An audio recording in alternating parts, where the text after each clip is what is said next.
A billionaire's son was dying. Danger slow and invisible. A rare blood disease eating him from the inside. Only one blood type could save him. AB negative, less than 1% of the population.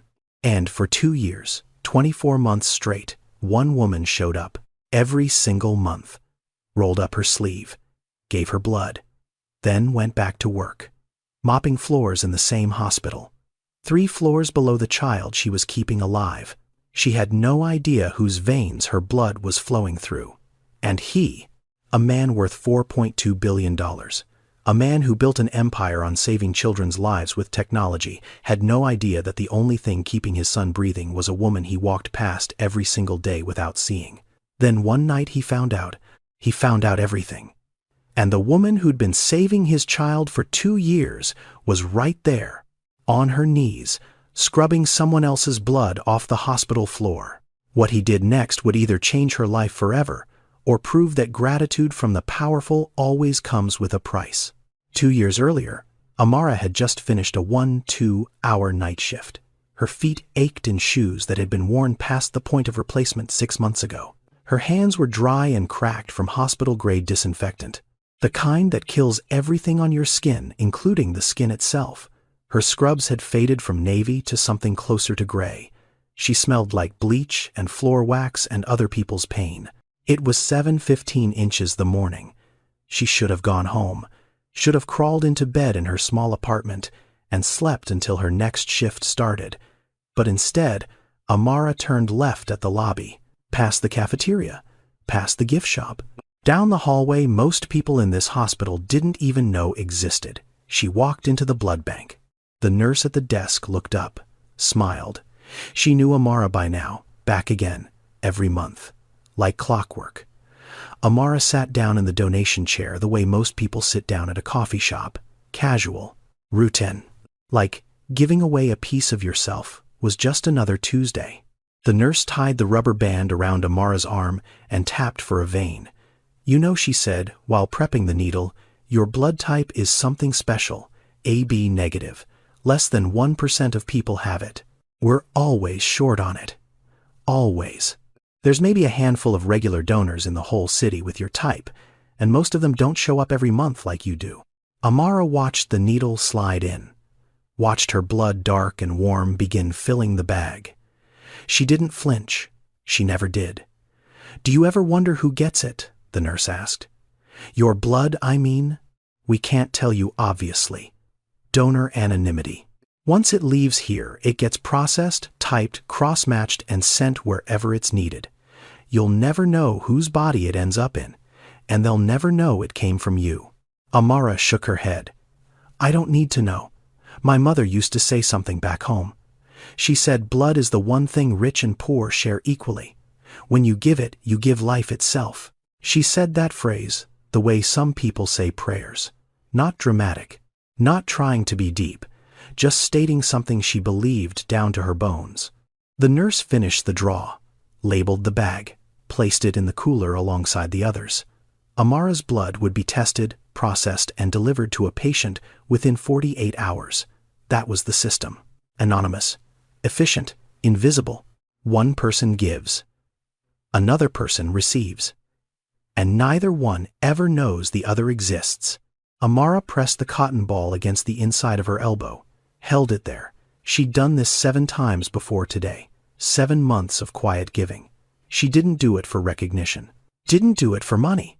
There was no money. Blood donation is free. You give it, they take it, and the only payment is a cookie and a small cup of orange juice that Amara always accepted because she'd learned a long time ago never to turn down free food. She sat in the recovery chair for the required 15 minutes, drank her juice, ate her cookie, and then she stood up, put her worn jacket back on, and walked out of the blood bank the same way she'd walked in, quietly, without anyone watching. She didn't know whose veins her blood would flow through. She didn't need to know. But if she had known, everything about her life would have been different. Stay with me, because the child receiving Amara's blood right now is someone whose name you will recognize. Amara worked the night shift at St. Jude Children's Memorial, 7 p.m. to 7 a.m., 5 nights a week. sometimes 6 when she needed the overtime, which was most weeks. Her official title was Certified Nursing Assistant, CNA, the lowest rung on the hospital ladder. She made $15.40 an hour, after taxes that came to about $2.100 a month. In Chicago, where rent for a one-bedroom in a safe neighborhood costs more than that. Her job was simple, at least on paper. Change bed linens, empty bedpans, wipe down surfaces, take vital signs, help patients eat, help them to the bathroom, help them do the things that sickness stole from them. A CNA is the person who touches patients the most and gets paid the least. Doctors see patients for minutes.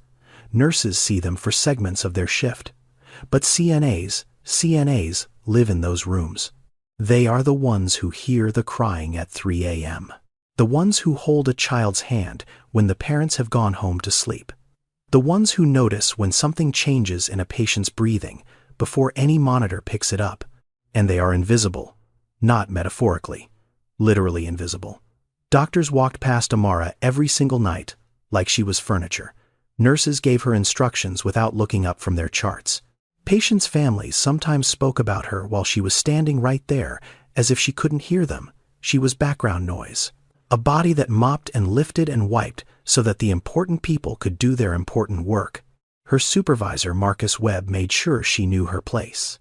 Marcus ran the night custodial and CNA operations with the energy of a man who believed efficiency was a religion and compassion was a waste of billable minutes. You're a CNA, Amara, not a therapist. Clean the room and move on. He'd said that to her 3 weeks ago when he caught her sitting with a 6-year-old who couldn't sleep. The child had been crying. Amara had been telling her a story about a bird that flew across the ocean. Marcus had written her up. You have 14 rooms to turn over tonight, he'd said, not looking at her. I don't care if the kid is crying. That's what nurses are for. You are here to clean. Do your job, or I'll find someone who will. Amara hadn't argued. She'd learned a long time ago that arguing with people who had power over your paycheck was a luxury she couldn't afford. Not when her mother needed her. Denise Osei was 67 years old, and she was dying slowly. Chronic kidney disease, stage 4. She needed dialysis 3 times a week. Even with insurance, which Amara had barely managed to get through the hospital, the out-of-pocket costs were crushing. Co-pays, medications, transportation to the dialysis center, the special diet Denise needed but couldn't always afford.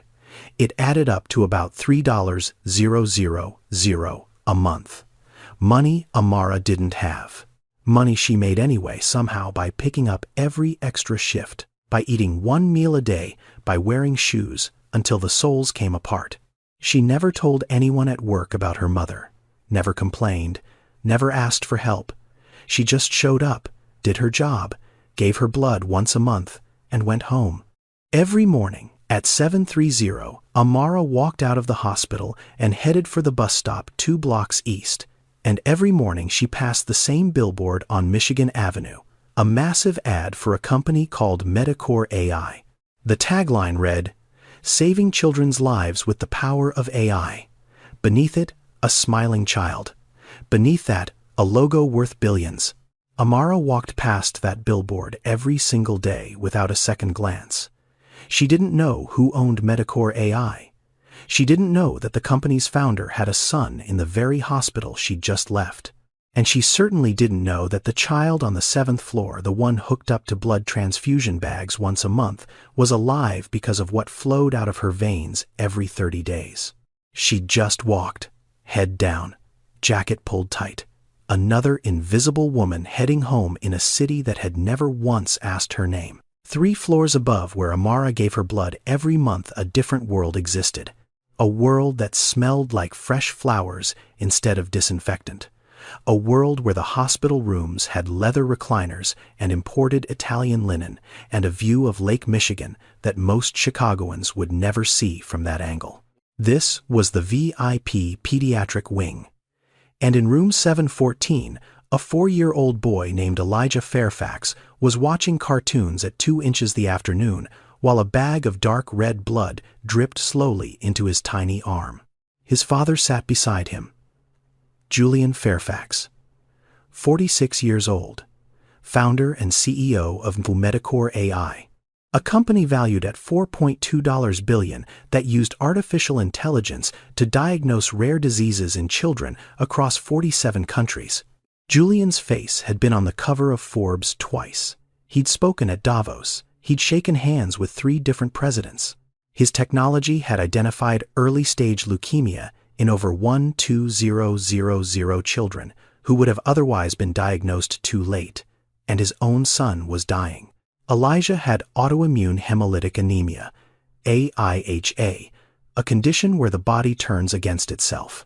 The immune system, which is supposed to protect you, starts attacking your own red blood cells, destroying them, eating them alive from the inside. Without regular blood transfusions, Elijah's body couldn't carry enough oxygen. His organs would start to fail, slowly at first, then all at once. The transfusions were the only thing keeping him alive. 1 bag of AB-negative blood every month, matched to his exact type. Without it, his hemoglobin would drop to dangerous levels within weeks. Julian watched the blood drip, watched it enter his son's arm, watched the color slowly return to Elijah's face, and he felt the same thing he felt every single month in this room: rage. Not at anyone, not at anything he could fight. Just rage at the universe for giving him the power to save other people's children but not his own. Dr. Lorraine Mbeki walked in. She was the head of pediatric hematology.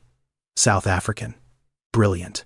Calm in the way that only doctors who've seen the worst can be calm. "How's he responding today?" Julian asked, without looking away from the IV drip. "Well, his numbers should stabilize within 24 hours, the same as last month." Dr. Mbeki checked the monitors, adjusted a setting, made a note in her chart. Julian leaned forward. "How is it possible that I can fund a company that diagnoses diseases in 47 countries, but I can't find a reliable blood donor for my own son?" Dr. Mbeki looked at him. "Not with pity, with patience. Because blood doesn't care about net worth, Mr. Fairfax. It only cares about compatibility. AB negative is the rarest type. Less than 1% of the population. We can't manufacture it. We can't synthesize it. And we can't force people to donate it. All we can do is hope that the right person shows up." Julian stared at the blood bag. Someone else's blood. A stranger's blood, the only thing between his son and a slow death, and he didn't even know who it belonged to. "Who donates this?" he asked. "Is it the same person every time, Dr.?" Mbeki paused. "Donor information is confidential, Mr. Fairfax. You know that. The blood bank operates on strict anonymity. It protects the donor from outside pressure, and it protects the integrity of the system. I'm not asking to pressure anyone. I want to thank them. I want to make sure they keep coming back. I want to know that my son's life doesn't depend on some anonymous stranger deciding to skip a month." Dr. Mbeki set down her chart. "I understand your concern. And I can tell you this much, not as his doctor, but as someone who has access to the donation records. Your son's primary donor has been consistent for over 18 months, the same person. Every month, without fail, without being asked, without knowing whose blood they're giving or why." Julian's jaw tightened. 18 months. Someone had been saving his son's life for a year and a half, and he didn't even know their name, didn't know if they were a man or a woman, didn't know if they were rich or poor, or young or old, didn't know anything. "And I can't know who they are, no. You cannot." Dr. Mbeki turned back to her computer. On the screen, a file, a donor profile, a name she recognized because she saw it every month when the blood bank processed the donation. She looked at the name, then she closed the file. "She'll be back next month. She always comes back."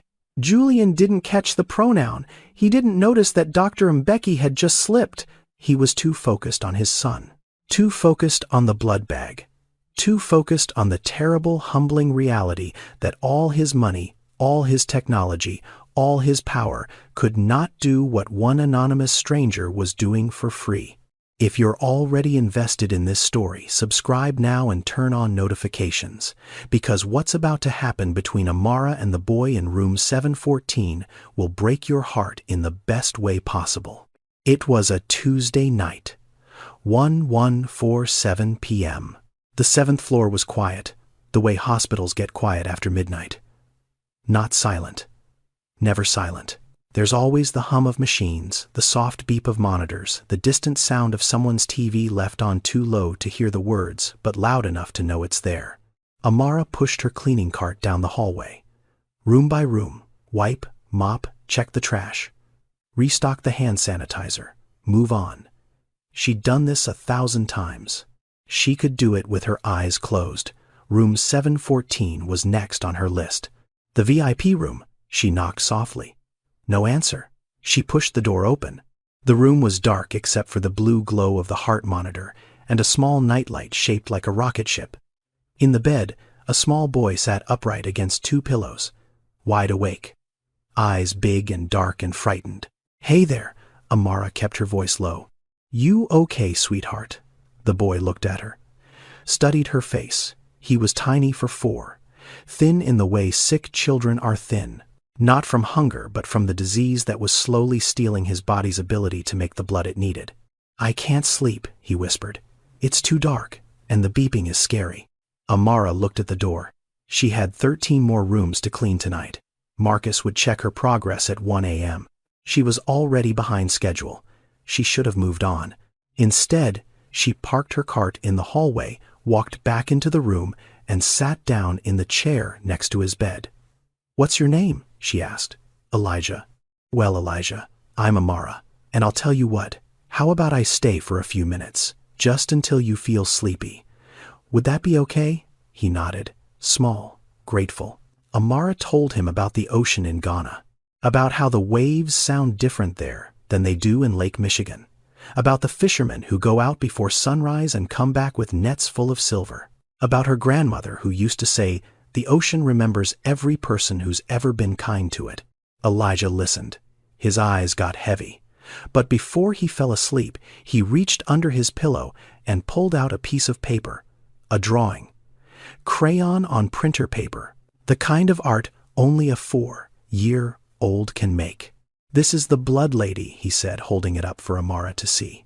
She looked at it, a stick figure, brown skin, big hands, holding a red heart. "The blood lady?" Amara asked. "She comes every month."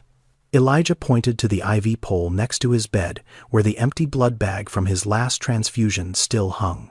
"I don't know who she is, but my daddy says someone gives me their blood so I can be strong. I call her the blood lady. She makes me feel better." Amara felt something shift in her chest, something warm, something painful. "Do you think the blood lady knows she's saving me?" Elijah asked, his voice getting softer as sleep pulled him closer. Amara looked at this child. This tiny, brave boy with his crayon drawings and his rocket ship nightlight, and his body that was fighting a war it couldn't win alone. "I'm sure she does, sweetheart, and I'm sure she's happy to do it."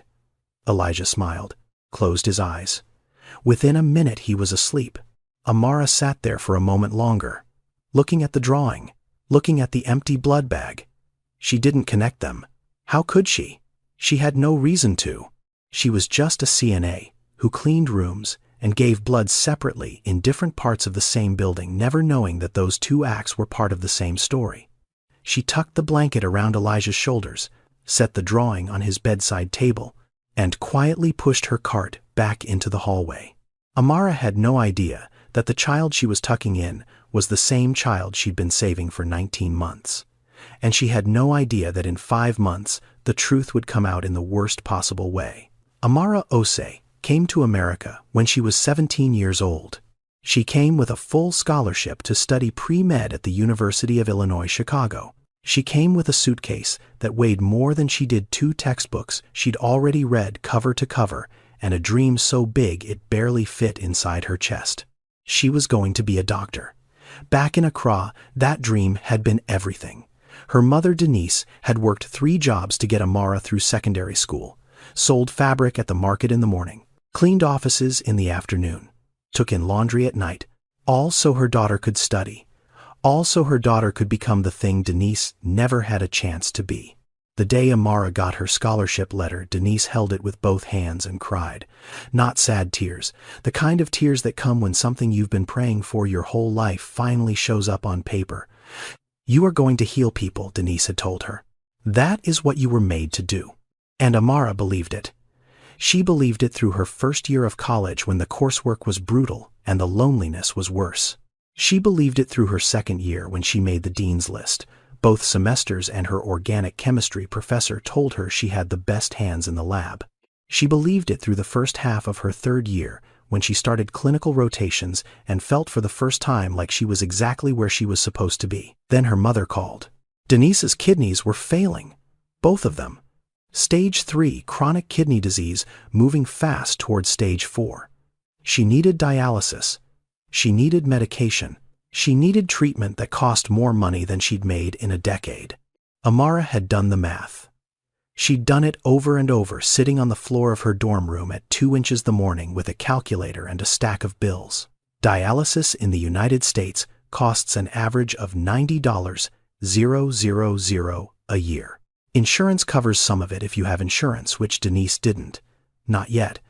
Medicare kicks in for kidney patients, but there's a waiting period. There are copays. There are medications that cost $400 a bottle. There are transportation costs and dietary requirements, and the 1,000 small expenses that pile up around a chronic illness like snow around a buried car.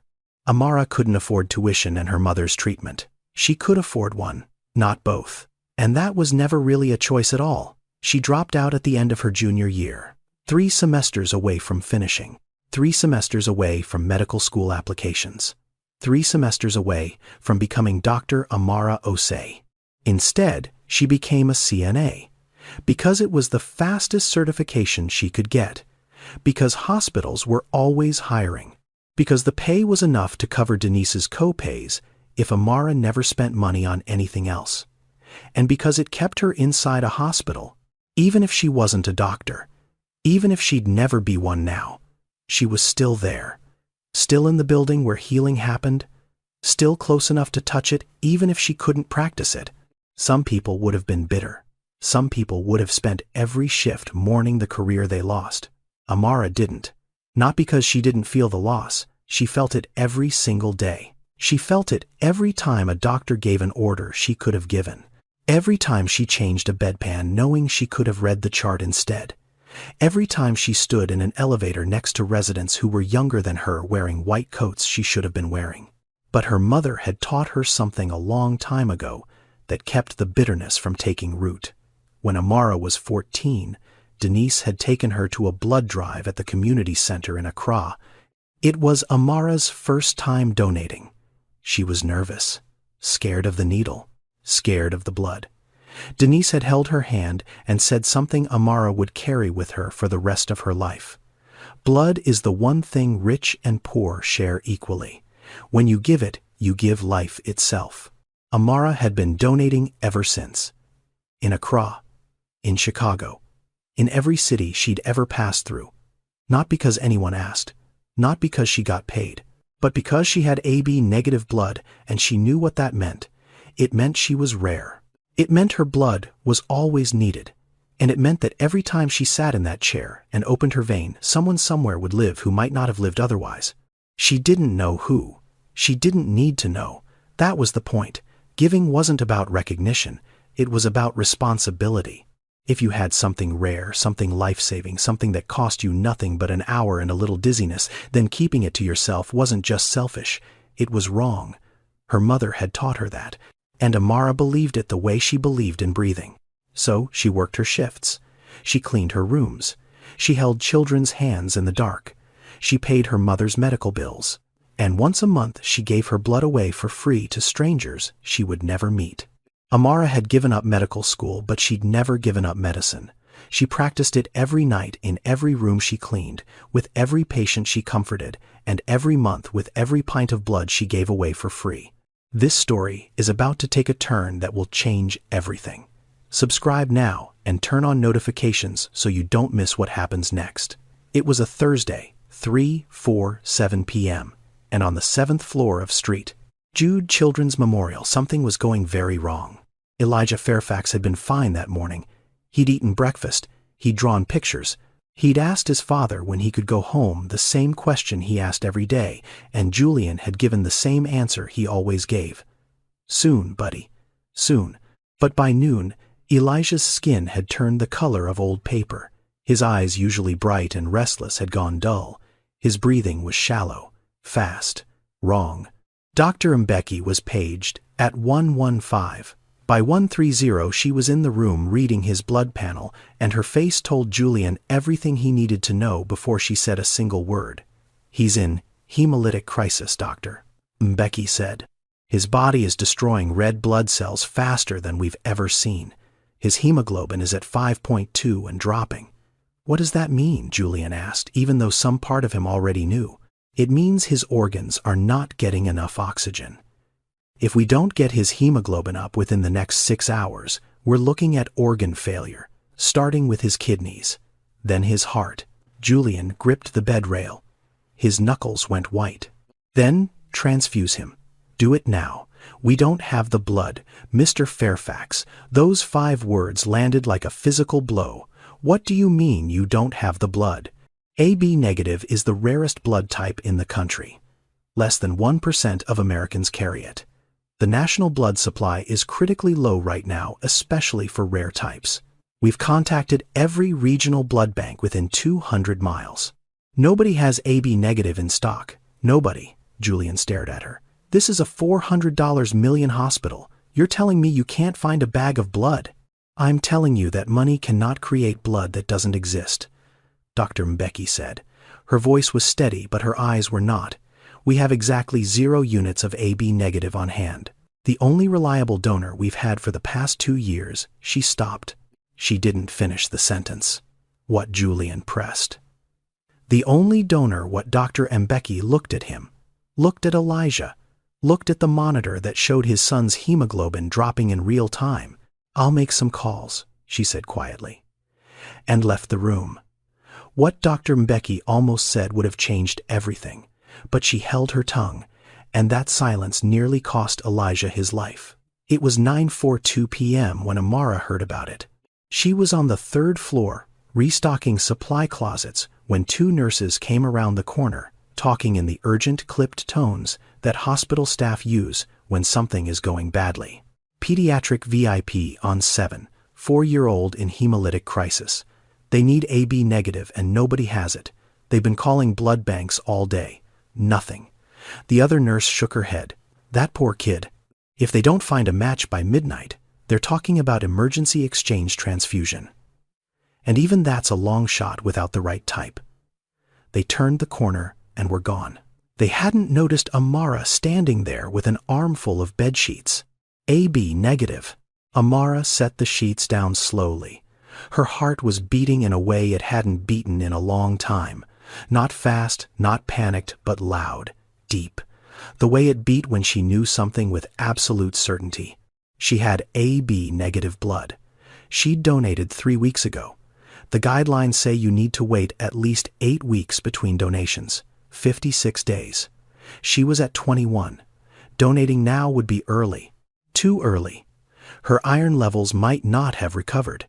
She could get dizzy. She could faint. In rare cases, donating too frequently can cause serious anemia, the kind that puts the donor in a hospital bed. Amara knew all of this. She'd been donating long enough to know the rules by heart. She also knew that somewhere above her, a child was dying, because nobody in this entire city had what she had. She walked to the blood bank, pushed open the door. The same nurse who always drew her blood looked up surprised. "Amara, you're not due for another 5 weeks." "I know. I'm here because I heard you need AB negative." "I have it. Take mine." The nurse shook her head. "I can't. You donated 3 weeks ago. Your hemoglobin might not be high enough. If I draw you now and your levels crash, I'm putting you at risk. There are protocols." "I know the rules," Amara said, and her voice was calm, steady. The voice of a woman who had made her decision before she walked through the door. "I also know that somewhere in this hospital a child is dying because nobody has what I have. So take my blood. I'll deal with the consequences. The nurse hesitated, looked at her screen, looked at Amara. Then she paged Dr. Mbeki. Dr. Mbeki arrived 4 minutes later. She looked at Amara, and something shifted behind her eyes. Something heavy, something she couldn't say. Because Dr. Mbeki knew. She knew exactly where this blood was going. She knew the name of the child. She knew the name of the father. And she knew that the woman standing in front of her in faded scrubs and worn shoes, offering her own blood at the cost of her own health, had been keeping that child alive for nearly 2 years without ever being told. She wanted to say it. She wanted to tell Amara everything. She wanted to say, "The boy you're saving is the same boy you told bedtime stories to last Tuesday? The same boy who drew you a picture and called you the story lady. His father is worth $4.2 billion, and he has no idea you exist." But the rules existed for a reason. Donor anonymity protected people like Amara from being pressured, manipulated, or exploited. And Dr. Mbeki had sworn an oath to uphold those rules, even when every cell in her body screamed at her to break them. "You understand the risks, Dr. Mbeki asked. "I understand them. And you want to proceed, I need to proceed. There's a difference." Dr. Mbeki looked at her for a long moment. Then she nodded, drew her a chair. The needle went in. Amara's blood, dark and warm and full of the antibodies that matched only one tiny boy 3 floors above her, began filling the bag. She closed her eyes, felt the familiar pull. The slight lightheadedness that always came when she gave too soon, too much, too often. She didn't care. Her mother's words moved through her like a heartbeat. Blood is the one thing rich and poor share equally. When you give it, you give life itself. 3 floors below room 714, Amara sat in a donation chair with her eyes closed and her arm extended, giving away the thing her body needed most. 3 floors above her, the blood bank called up to pediatrics.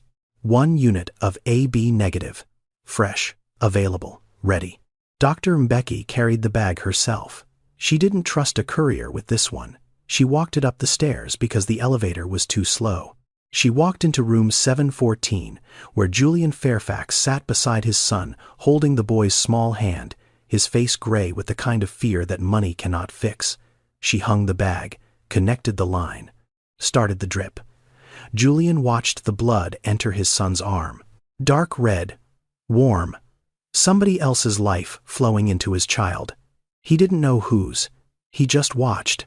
Elijah's breathing slowed first. Not in a bad way. In the way that happens when a body finally gets what it needs. His color started to shift, the waxy gray fading to something warmer, something alive. His fingers, which had been cold to the touch for hours, began to warm. Julian pressed his forehead against his son's hand. He didn't speak. He couldn't. The relief was so enormous, it had taken his language away. 3 floors below, Amara was lying in the recovery chair. The room was spinning slightly. Her arms felt heavy. The nurse had given her juice and crackers and strict instructions not to move for 30 minutes. She was dizzy, tired. Her body was telling her she'd given too much too soon. She lay there in the quiet of the blood bank, staring at the ceiling, listening to the hum of the refrigeration units that held the donations. She didn't know that her blood was at that very moment pulling a 4-year-old boy back from the edge. She didn't know that the boy's father was crying 3 floors above her head. She didn't know that the drawing of the blood lady was sitting on Elijah's bedside table right next to the IV pole that held the bag with her name on it. She didn't know any of it. She just lay there, dizzy and tired, and quietly certain that she'd done the right thing.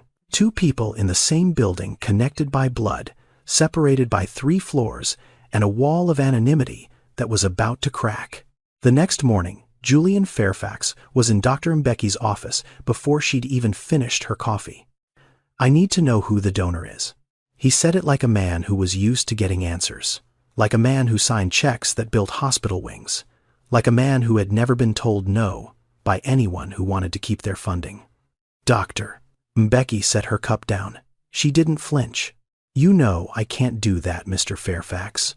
My son almost died last night. He almost died because we ran out of blood. And you're telling me there's one person, one single person in this entire city who has been keeping him alive for 2 years, and I'm not allowed to know their name. That's exactly what I'm telling you. Julian stood up, paced to the window, paced back. He was a man who solved problems for a living, who built systems, who fixed things. And right now, the thing he needed to fix was the gap between his son's survival and a name he wasn't allowed to hear. There are laws around this, Dr. Mbeki continued. Donor anonymity isn't a suggestion. It's a federal protection. It exists because without it, donors get pressured, they get harassed, they get guilt-tripped into giving more than their bodies can safely handle. The system works because donors trust that their privacy will be respected. If we break that trust, donors stop coming.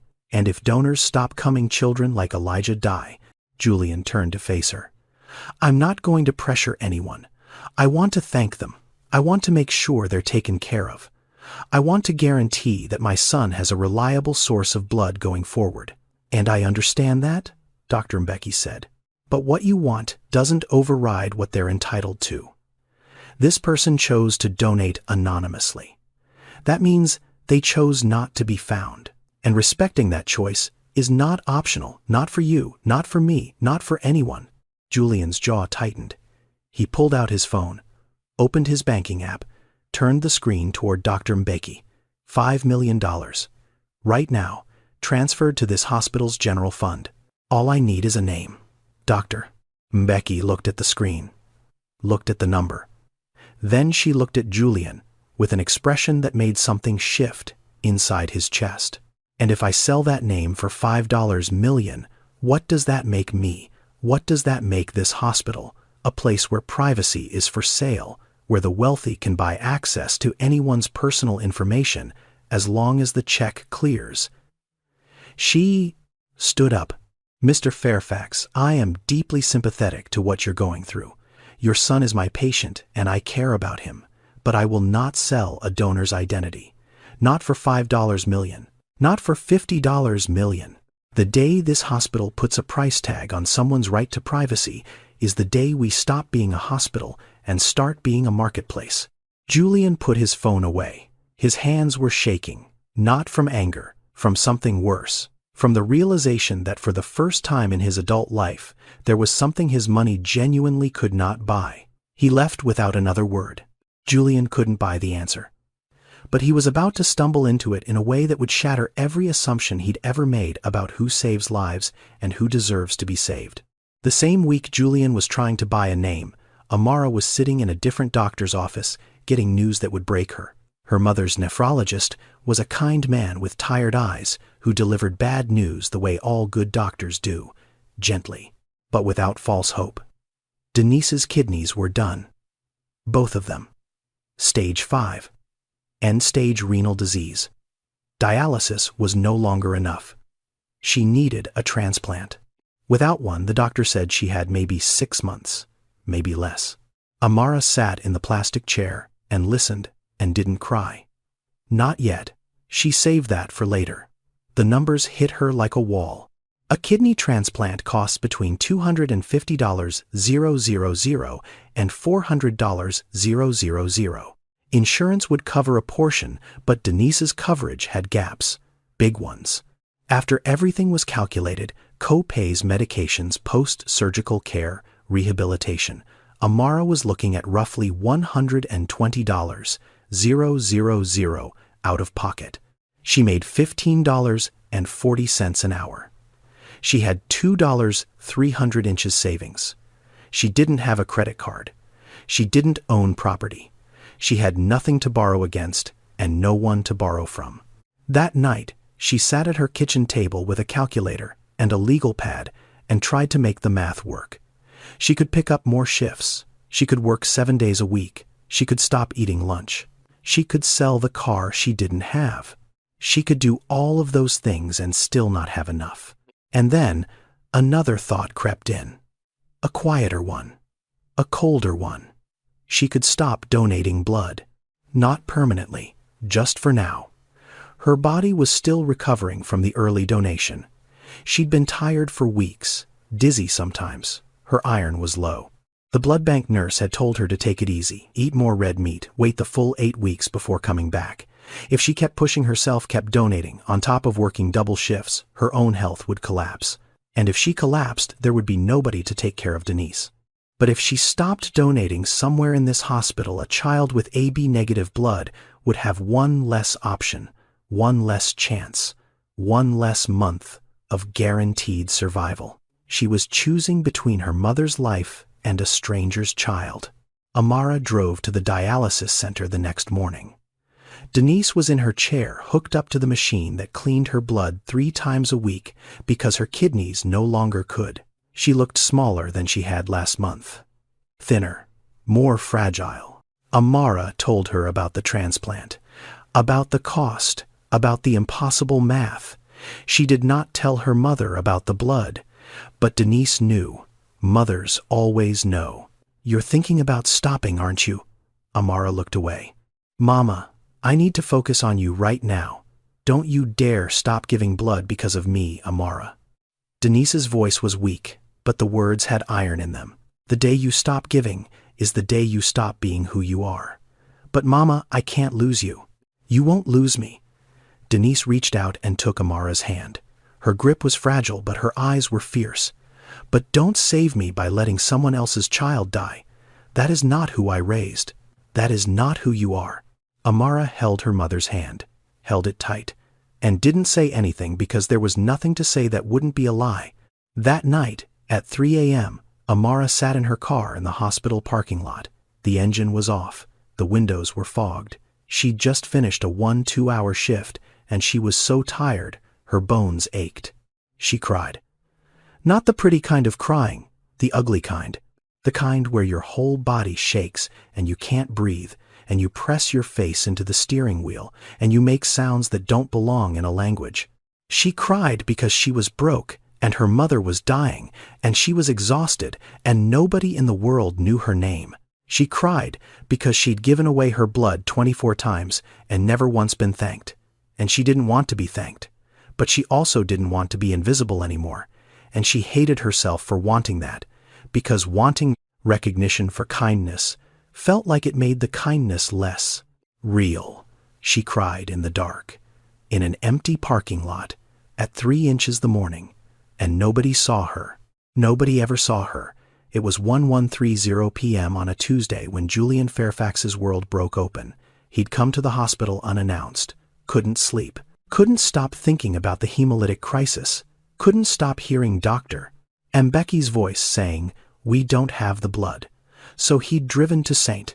Jude in the middle of the night to sit with Elijah, to watch him breathe, to count the rises and falls of his small chest, and convince himself his son was still alive. He was walking from the elevator toward the VIP wing when he passed the blood bank. The door was ajar, the hallway was empty, and 2 nurses inside were talking. He wouldn't have stopped. He wouldn't have listened. But one of them said a name that caught his ear. "Amara's back again. 3rd time this month she's come in to check on the schedule. Wants to make sure she's set for her next donation." The other nurse laughed softly. "That woman is something else. She's the only AB negative regular we've got. Has been for 2 years now. Shows up like clockwork. Never misses. Even came in early last month when we had that emergency." Julian stopped walking. "She's the reason that Fairfax kid is still here, you know. Would have died 3 times over without her. 24 donations in 24 months, all anonymous. She's never once asked who it goes to." Julian stood in that hallway like a man who'd been hit by something he couldn't see. His feet wouldn't move. His heart was beating so loud he was sure the nurses could hear it. Amara, AB negative, 24 donations. The Fairfax kid. His son, his son's blood, his son's life. A woman named Amara, a CNA. Julian's mind started racing. He knew that name. Not personally, not the way you know someone you've spoken to, but the way you know a word you've seen 100 times without reading it. Amara. The name on a badge he'd glanced at and forgotten. The face he'd passed in hallways without registering. The woman with the cleaning cart who was always there and never visible. He walked away from the blood bank. Slowly, quietly. His hands were trembling. He turned a corner, then another, following the sound of machinery. the distant squeak of wheels on tile, until he reached the third-floor east corridor. And there she was. Amara was on her knees, on the floor, cleaning. A patient in room 312 had had a nosebleed, a bad one, and there was blood on the linoleum, and Amara was on her hands and knees scrubbing it out with a rag and a bottle of hydrogen peroxide. Julian stood at the end of the hallway and watched her. He watched her hands, the blue nitrile gloves stretched tight over fingers that were already cracked beneath them, her knees on the wet floor, her hair pulled back in a tight bun, her scrubs faded from navy to something that didn't have a color anymore. She was focused entirely on the stain, moving methodically, carefully, the way someone works when they take pride in even the smallest task. She didn't know he was there. And Julian realized, standing in that empty hallway at midnight, that he had walked past this woman hundreds of times.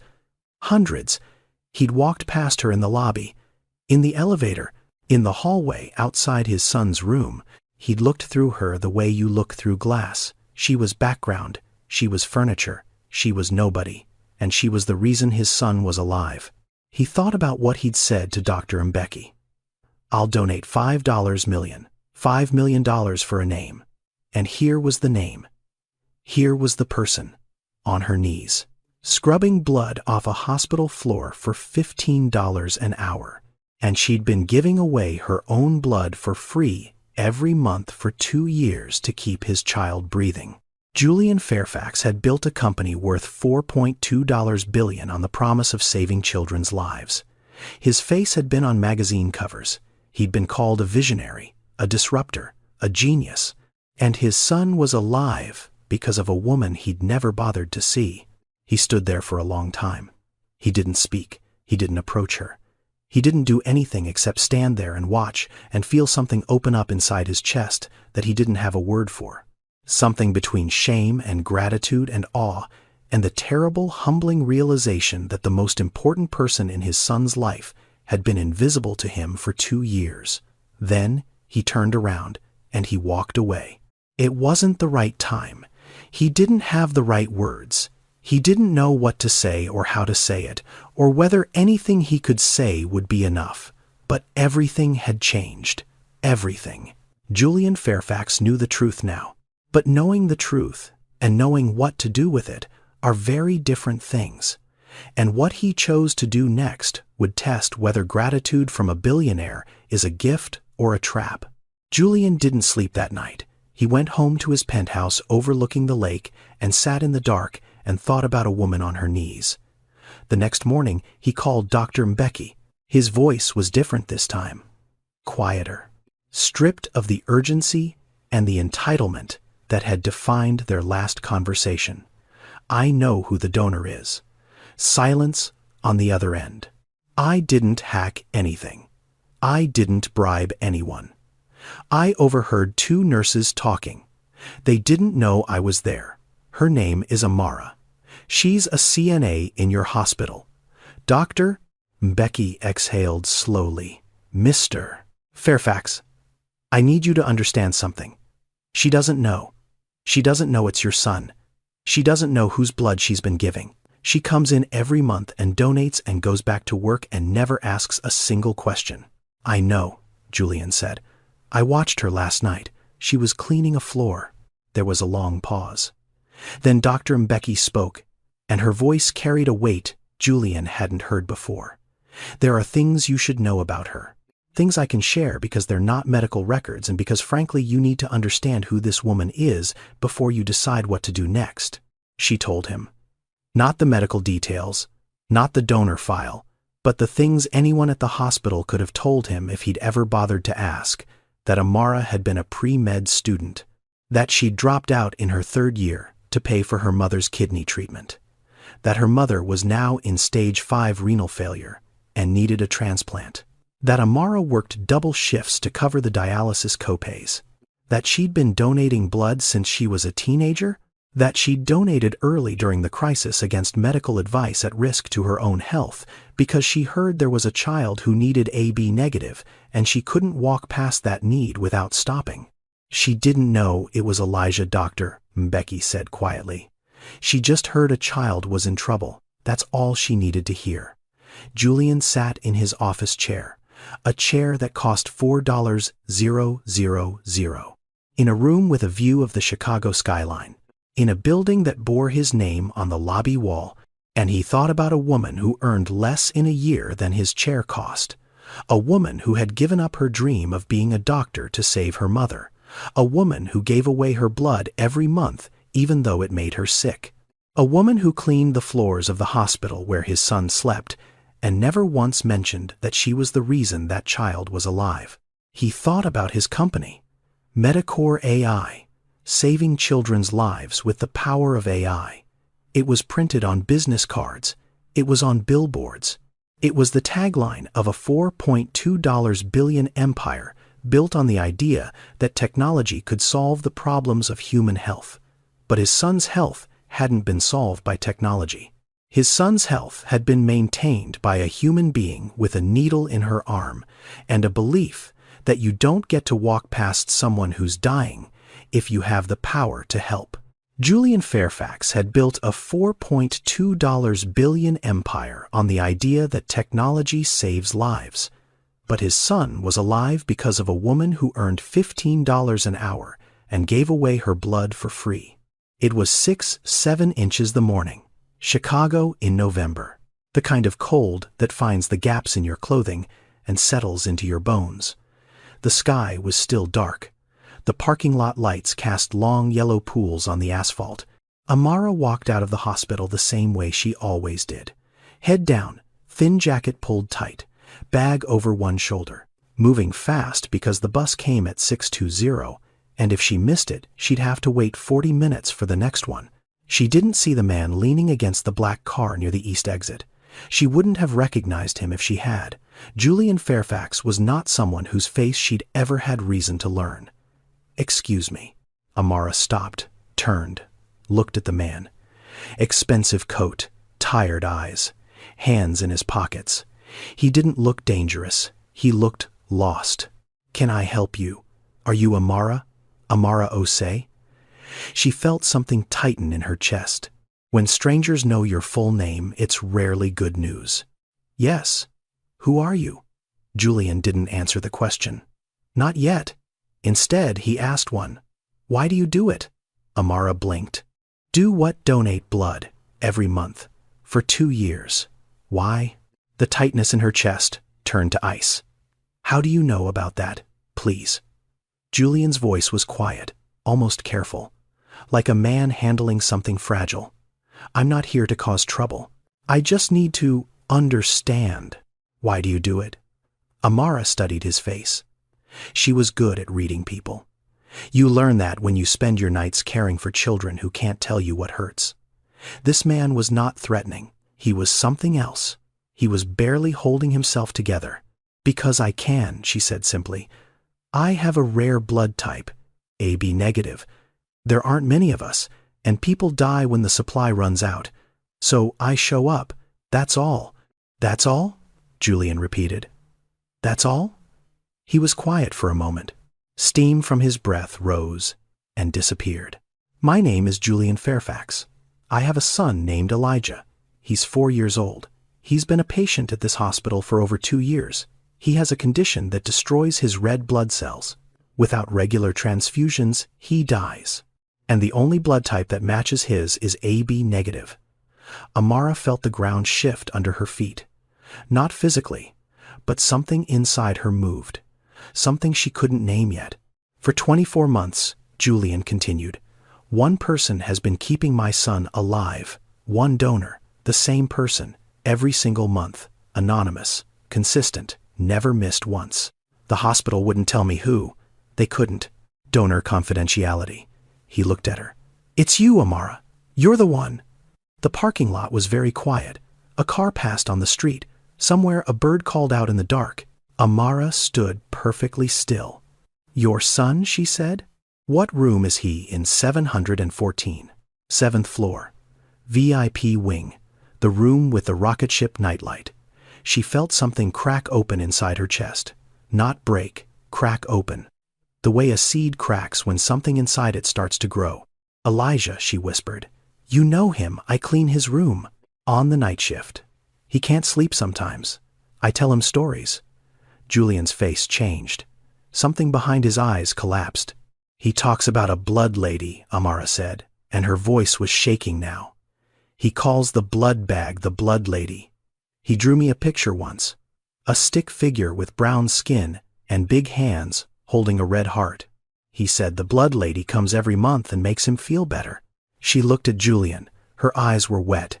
"The blood lady. That's me. I'm the blood lady." Julian nodded.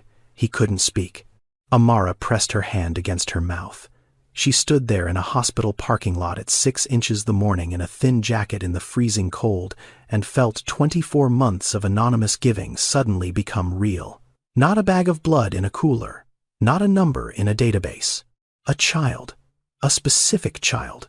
A boy with dark eyes and a rocket ship nightlight who couldn't sleep in the dark and called her the story lady and drew pictures of someone he'd never met who kept him alive.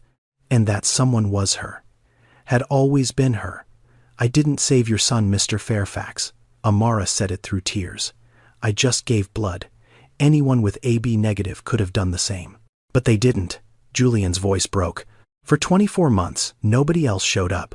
Only you." He stepped forward. And then Julian Fairfax, a man worth $4.2 billion, a man whose name was on buildings and magazine covers and the sides of hospital wings, did something that shocked Amara into silence. He knelt down, right there, on the cold asphalt, in his expensive coat, on his knees. But he didn't kneel to say thank you. "I walked past you," he said. His voice was raw. 100 times.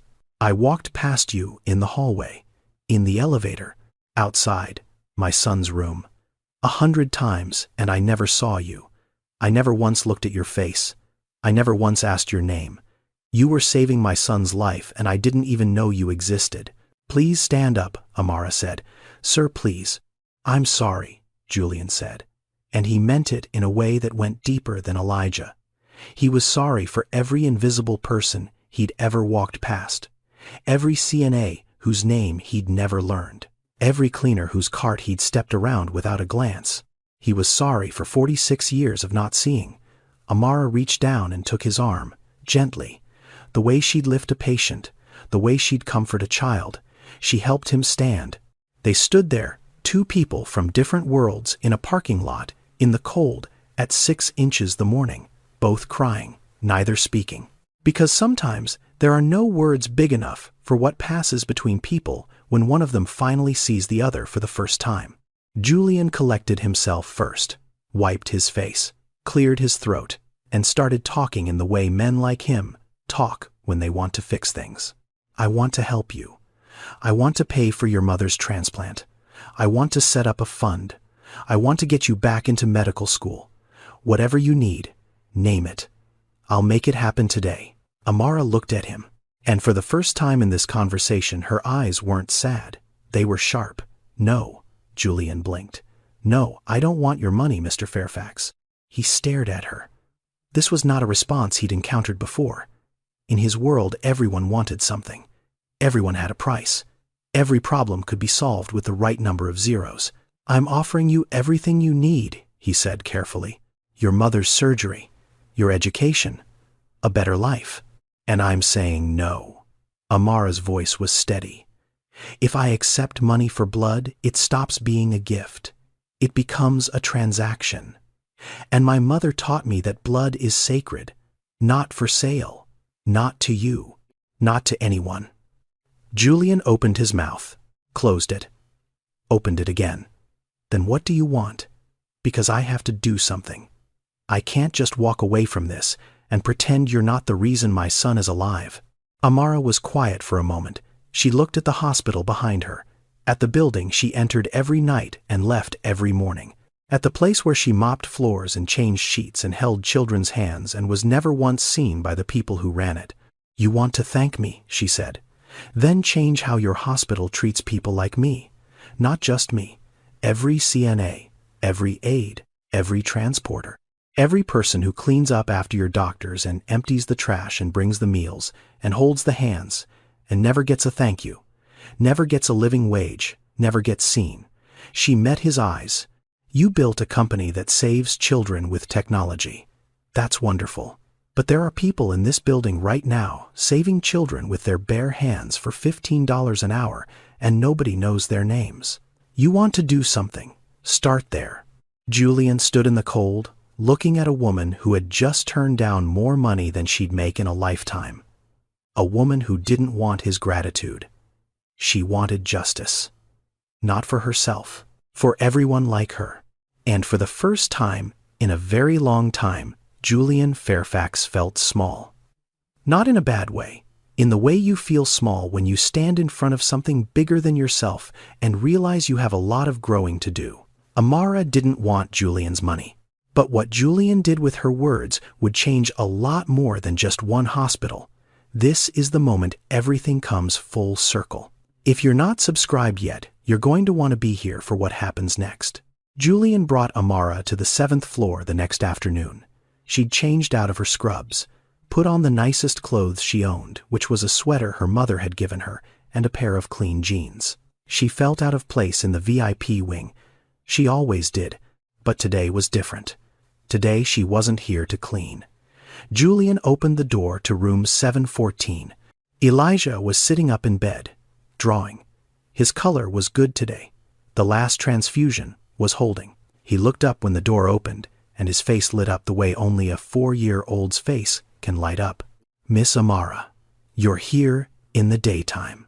He said it like it was the most remarkable thing in the world, because to him Amara existed only at night. She was the woman who appeared in the dark with a cleaning cart and stories about the ocean. "Hi, Elijah." Amara's voice was steady, but her eyes were not. "How are you feeling today, good?" "Better." The blood lady came again. She looked at the IV pole, at the empty bag, at the tubing that had carried her blood into this child's arm. "She always comes." Julian stepped forward. He crouched down next to his son's bed. "Buddy, I want to tell you something. You know how you always talk about the blood lady, the person who gives you blood every month." Elijah nodded. "She makes me strong." "That's right, she does." Julian looked at Amara, then back at his son. "Well, the blood lady is here. She's standing right there." Elijah looked at Amara, then at his father, and quote, then at Amara again. A 4-year-old's mind works differently than an adult's. There's no filter between understanding and expression, no social calculation, no hesitation. Elijah looked at Amara, the woman who told him stories about fishermen and oceans, and at the empty blood bag, the invisible hero who kept him alive, and his eyes went wide. "You're the blood lady and the story lady. You're two people." Amara laughed, a short broken sound that was half laugh and half sob. "No, sweetheart. I'm just one person. I just do two things." Elijah stared at her with an expression of pure, unfiltered wonder, the kind of wonder that only exists before the world teaches you to be cynical. Then he opened his arms. Amara crossed the room and wrapped her arms around that small boy and held him the way she'd held her mother and the way her mother had held her, tight, present, like she was trying to pour everything she felt through her skin and into his. Julian stood behind them. He didn't make a sound, but his face was ruined, tears running freely, jaw tight, hands clenched at his sides, not because he was sad, because he was watching something sacred, and he knew it. Elijah pulled back, reached under his pillow, and pulled out a piece of paper, creased and worn from months of being slept on, and carried around and shown to every nurse who came into the room. The drawing. The blood lady, a stick figure with brown skin and big hands holding a red heart. He'd drawn Amara long before anyone knew who she was. A child had seen her before a billionaire ever did. "This is you," Elijah said, holding the drawing up to Amara. "I made it for you. I was saving it. Because I knew you'd come one day." Amara took the drawing, held it with both hands, looked at it through tears that wouldn't stop. A stick figure. Crayon on printer paper, brown skin, big hands, a red heart. It was the most valuable thing anyone had ever given her. Julian Fairfax went home that night and couldn't sleep. Not because of worry this time, because of shame, and because of a sentence that kept playing in his head like a song he couldn't turn off. Change how your hospital treats people like me. He'd built a $4.2 billion company on the idea that systems matter more than individuals. That if you fix the system, you fix the problem. Amara had just told him the same thing in a parking lot in the cold for free, so he fixed the system. It took him 3 weeks. 3 weeks of meetings and phone calls and lawyers and accountants and conversations with the hospital board that ranged from polite to heated to somewhere just short of threats. But Julian Fairfax was very good at getting things done when he decided something needed to happen. The first thing he did was fund the Invisible Heroes Initiative, a program designed specifically for CNAs, patient care aides, transporters, housekeeping staff, and every other frontline hospital worker who touched patients daily and made less than $20 an hour. The program had 3 components: a $4 per hour across-the-board raise for all support staff at St. Jude Children's Memorial, a professional development fund that covered certification courses, continuing education, and skills training, and an annual recognition ceremony where frontline workers were nominated by patients and families for the care they'd provided. Here's something most people don't know. The United States is facing a critical shortage of CNAs. There are roughly 1.4 million nursing assistants in the country, and the field has one of the highest turnover rates of any profession. About 45% of CNAs leave their jobs within the first year, not because they don't care, because they can't afford to stay. The average CNA earns between $14 and $17 an hour. In cities like Chicago, that's poverty wages. You can work full-time as a CNA and still qualify for food stamps. You can wipe down patients and change bedpans and monitor vital signs and hold a dying person's hand at 3 inches the morning and still not be able to afford your own health insurance. The problem isn't the workers. The problem is a system that treats them as disposable. Julian understood that now, in a way he hadn't before, because Amara hadn't asked him to fix her life. She'd asked him to fix the world she lived in. The second thing Julian did was create the Denise Osei Medical Scholarship, named after Amara's mother, funded with an initial endowment of $10 million. The scholarship was open to any frontline healthcare worker, CNA aide, transporter technician, anyone who worked in a hospital in a support role and wanted to pursue medical education. Full tuition, full stipend, no strings attached. Julian hadn't told Amara about the name. He'd chosen it without asking because some things you don't need permission to honor. The third thing he did was the biggest. He redirected a portion of Medicor AI's research budget toward building a national rare blood type registry, a digital platform that would connect rare blood donors with patients who needed them, real-time matching, automated alerts, a system that made sure no hospital would ever run out of AB negative or B negative or any other rare type because they didn't know who had it. The technology that had built Julian's empire was finally being used to solve the problem that had almost killed his son. The launch event was held in the main auditorium of St. Jude Children's Memorial on a Thursday afternoon in March. Julian stood at the podium in front of 400 people, doctors, nurses, board members, media, staff from every level of the hospital, and in the third row, Marcus Webb, sitting with his arms crossed and his jaw tight. He'd been told attendance was mandatory. He hadn't been told why. Julian adjusted the microphone. "I built a company to save children with technology," he began. "My face has been on magazine covers. I've been called a visionary. I've given speeches at conferences where people paid $5,000 a seat to hear me talk about innovation. And 6 months ago, my son almost died because this hospital didn't have a bag of blood." He paused. "My son is alive today because of a woman who works in this building. A woman who earns $15 an hour. A woman who mops floors and changes sheets and takes vital signs and cleans up after the rest of us. A woman who donated her blood every single month for 2 years, anonymously, without payment, without recognition, without ever knowing whose life she was saving. She did it because her mother taught her that giving blood is not charity. It's responsibility."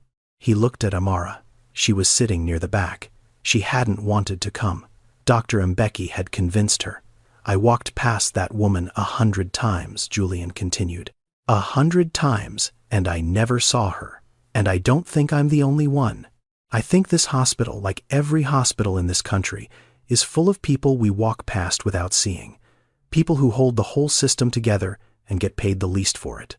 People who are the first to touch a patient and the last to be thanked. He turned to Marcus Webb. Today that changes. Marcus sat very still. His face revealed nothing, but his crossed arms slowly fell to his sides. Julian announced the Invisible Heroes Initiative.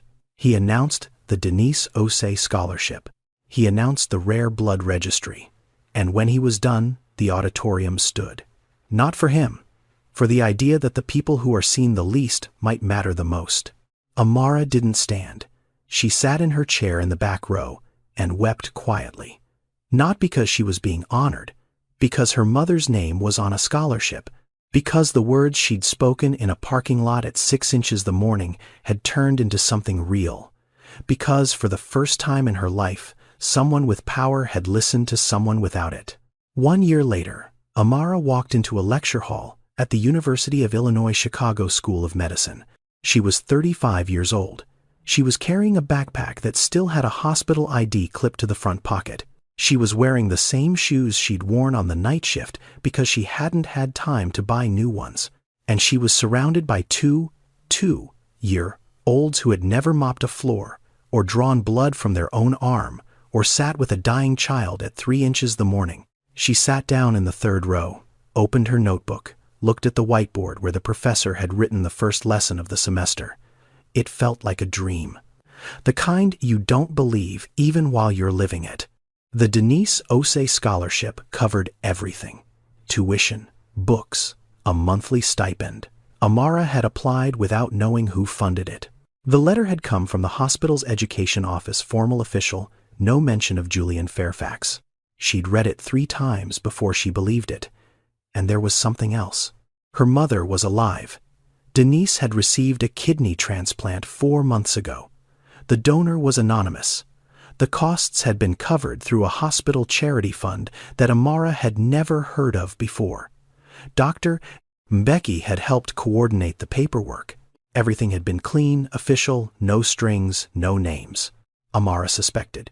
She couldn't prove it, but she knew how anonymity worked better than most.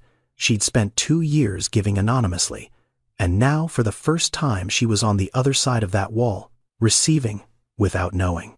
Grateful without a name to direct the gratitude toward. The symmetry was not lost on her. She sat in that lecture hall surrounded by students, young enough to be the children she'd cared for, and she looked at her hands. The same hands, the ones that had scrubbed hospital floors, the ones that had held the arms of sick children in the dark, the ones that had opened their veins 24 times so a stranger's blood could keep a small boy alive.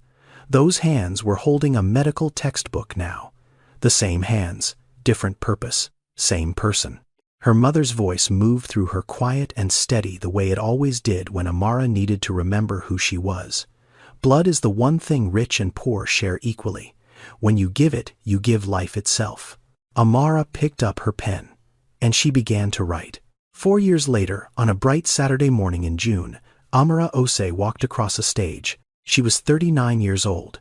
She wore a black gown and a hood trimmed in green, the color of the medical school. Her name was called by the dean of the University of Illinois Chicago College of Medicine, and when she stood, the audience erupted. Not the polite applause that greets every graduate. Something louder, something that came from the gut.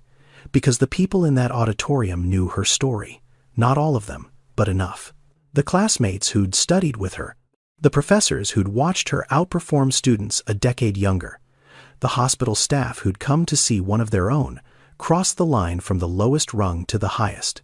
She walked to the podium, received her degree, Doctor of Medicine, specialization in pediatric hematology, the study of blood diseases in children, the exact field that had defined Elijah's life, and in a way she couldn't have predicted her own. She turned to face the audience. In the 5th row, Elijah Fairfax sat between his father and Denise Osei.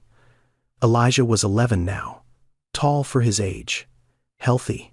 His AIHA had gone into sustained remission 18 months ago, thanks to a combination therapy developed by Medicor AI's research division, informed in part by clinical observations Amara had contributed during her residency. Rotations. The disease that had nearly killed him had become the bridge that connected his treatment to her training. Denise sat in a wheelchair. She was 74 now, thin, but her eyes were bright and her back was straight, and she was wearing the same gold earrings she'd worn the day she first took Amara to donate blood in Accra. Julian sat with his hands folded in his lap. He wasn't crying yet. He would be. Amara looked down at the audience from the stage. Hundreds of faces, but she found the one she was looking for. Elijah was holding something up, a piece of paper, creased, yellowed at the edges, torn in one corner from years of handling.